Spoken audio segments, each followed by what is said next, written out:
how easy is it for us to think that we have no resilience, no toughness,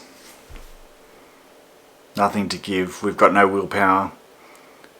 Because the obvious thing is we always hark back to when we couldn't resist something like chocolate, when we couldn't resist lying on the couch and being lazy, we couldn't resist that big bag of chips or that fast food or getting Uber Eats. And yet the evidence is actually quite differently if we actually look at our lives in a bigger perspective, because we do resilience all the time. We resist things all the time. We recover from things all the time. Little setbacks that we have through the day, we just don't acknowledge them because we think they should be possible and doable all the time.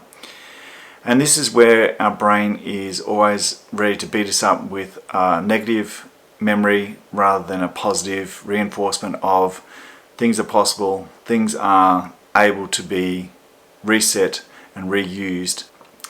So let's look at a typical day where you've had some little setbacks. You might have been upset by something, you might have felt a little down about it, but you didn't wallow in it for hours upon hours. Most of the time you had a moment, it passed, you felt sad, you felt upset, maybe even raged against the machine type incident, and yet you moved on. After 10 minutes, after 20 minutes, after 30 minutes, you let it go. You didn't just stay there stuck in that one position. And yet, did you give yourself any credit for letting go? When that client said they couldn't make it and you'd actually rescheduled everything to make that work, did you stay stuck in that moment, or did you realize, well, I have to get on with it, I've got some free time now, what will I do with it? So those times when we're finding it hard to reset and restart a new habit, we've actually got to look at the evidence that says we are able and capable of having resilience and strength and willpower. They aren't things that are necessarily starting from bare bones.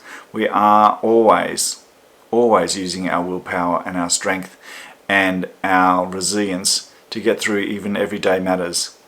So if we acknowledge those things, it becomes easier to look at the patterns around our new habit that we want to form, rather than thinking it is all about a resilience that we don't have, a willpower that we don't have. But remember, sometimes when we want to change a habit, the first thing to acknowledge is we're not starting from afresh.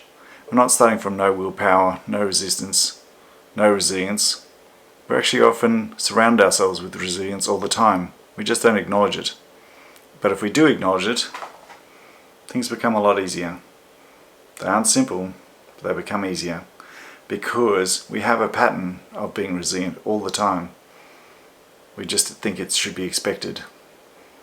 So sit back sometimes and acknowledge the fact that you have had success with resilience every single day of your life.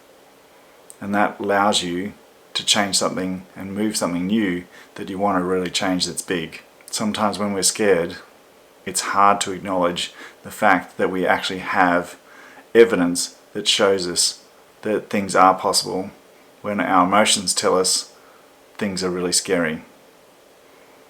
Let's have a look in your life. What things have you shown of late that help us change rather than keep us stuck? Not everything is negative. Not all the things you've done every single day had a negative connotation. You probably had 50 little wins every single day of your life, and yet did you acknowledge any one of them?